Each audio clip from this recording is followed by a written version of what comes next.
So I did 2 years like ministry apprentice. I was doing that under Keith and Marion, so they're from Brisbane, so they were serving in PNG.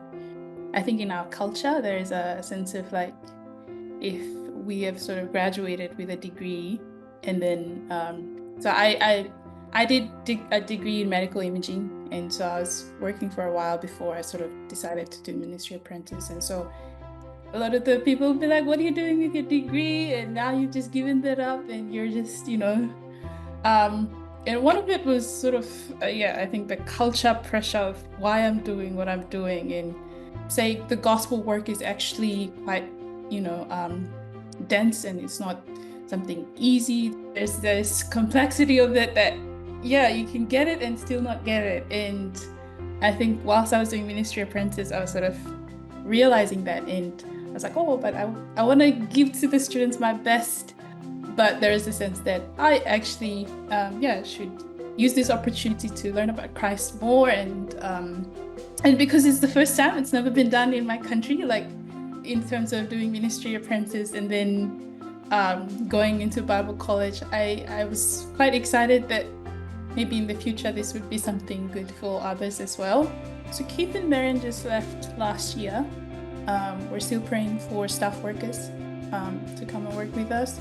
We have a small team. There's about 4 of the ministry apprentice, and so I run staff meetings for them. So we do passages and do prayers and do training stuff. And then on another day, I run the passage work that the ministry apprentice and the student leaders will run Bible studies on campus.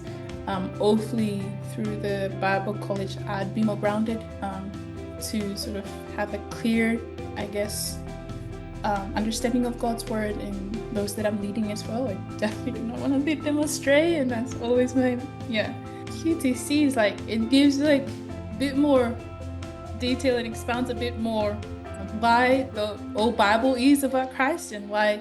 And so when we're doing the Old Testament, I just realized how sinful the characters were, and just God was continually merciful and gracious. And here in my culture, Christianity, most of the churches, they idolize a certain character of the Old Testament. So it's like, be like Esther, or be like Daniel, be like King David, and be like Solomon. And so they identify more with the great, I guess, the characters, but rather like I'm not looking to God as the real hero of the story.